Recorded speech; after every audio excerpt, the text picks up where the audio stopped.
Naxçıvanın bərəkətli torpaqları bu dəfə fərqli bir rəngə bürünüb. Babək rayonunun Zeynəddin kəndində Muxtar Respublikanın kənd təsərrüfatı sahəsində daha bir yenilik olan böyürtkən və moruq bağı salınıb. Sahibkar Vətən Abbasov öz ailə təsərrüfatında böyük risk və zəhmət hesabına unikal bir bağ ərsiyə gətirib.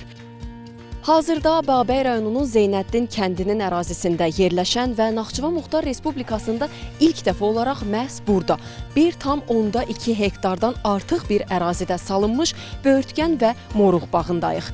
İndi məhsul yığımı üçün hazırlıq işlərinə start verilir və onu da qeyd edək ki, bu bağda 6000 böyürtkən tingi ilə yanaşı 4000 moruq tingi əkilib.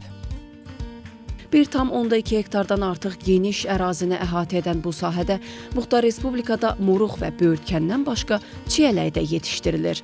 Sahəyə iqlim xüsusiyyətləri nəzərə alınaraq 10.000-dən çox tinq əkilib. Vaxtında göstərilən agrotexniki qulluq isə artıq öz bəhrəsini verib. Biz bu bağı 3 ildir, yəni zəhmətlə, əziyyətlə başa gətirmişik. Bu ilk il məhsulu, bol məhsul gözləyirik.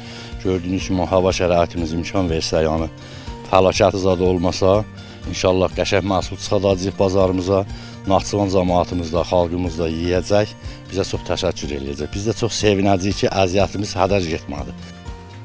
Bu isə o deməkdir ki, vitamin deposu olan, tamamilə yerli və ekoloji təmiz moruq və böyürtkənlər yaxın vaxtlarda Naxçıvan bazarlarında alıcıların seçimi olacaq. Yerli istehsal həm də idxaldan asılılığı azaldacaq. Xosrov İbrahimov, Məryəm Bababəyli, Arzu Sadiqov, NTV Xəbər.